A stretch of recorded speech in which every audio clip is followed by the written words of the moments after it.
қиярдың соңғы терімдері болып жатыр.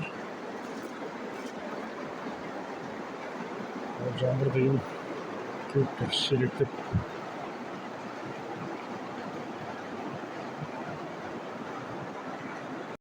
Жалпы осы жылыжайға 600 түптей қияр егілді, плюс-минус.